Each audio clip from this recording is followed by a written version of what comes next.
e o uso nas provas do termo notebook ou laptop.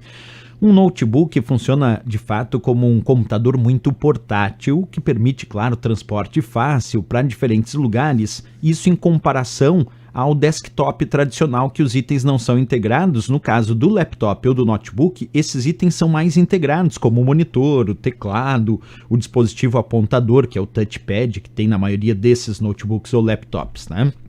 Aqui eu mostro para vocês um exemplo de configuração de um determinado notebook aqui da Lenovo, a marca, com um processador Intel Celeron. Nesse caso, uma memória de 4 GB de memória RAM, que é a memória principal do computador, um HD, um disco rígido de 500 GB e um sistema operacional aqui, Windows 8, operando com uma tela tamanho 14. Claro que isso é só uma configuração muito básica. Existem notebooks ou laptops com processadores bem mais rápidos, como por exemplo Intel Core i3, i5 ou i7, com memória de 8, 16 GB de memória RAM, com HD já na casa dos tera, 1, 2, 3, 4, 8 terabytes, com Windows 10. Então, as configurações elas são variadas. Esse é só um exemplo de um laptop, de um notebook bem portátil e com um custo bem em conta em função da sua configuração bem reduzida, né? Mas o que me interessa aqui é a questão em si.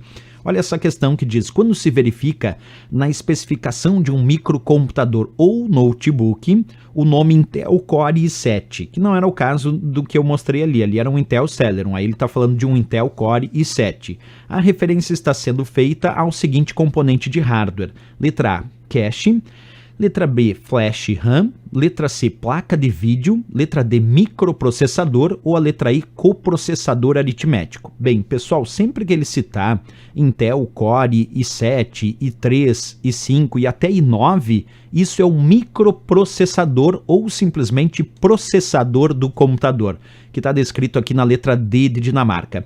A outra nomenclatura que nós podemos usar para o Intel Core i7, além de dizer que ele é um processador ou é um microprocessador, nós podemos também chamar ele de CPU, de unidade central de processamento, porque a CPU não é o gabinete, é o processador do computador. Então, nesse caso, Intel Core i3, i7, i5 e até i9 são exemplos de microprocessadores, ou na prova poderia aparecer processador ou ainda CPU, a unidade central de processamento, o cérebro daquela máquina. Por isso a resposta, sem dúvida nenhuma, aqui nossa letra D de Dinamarca para essa questão.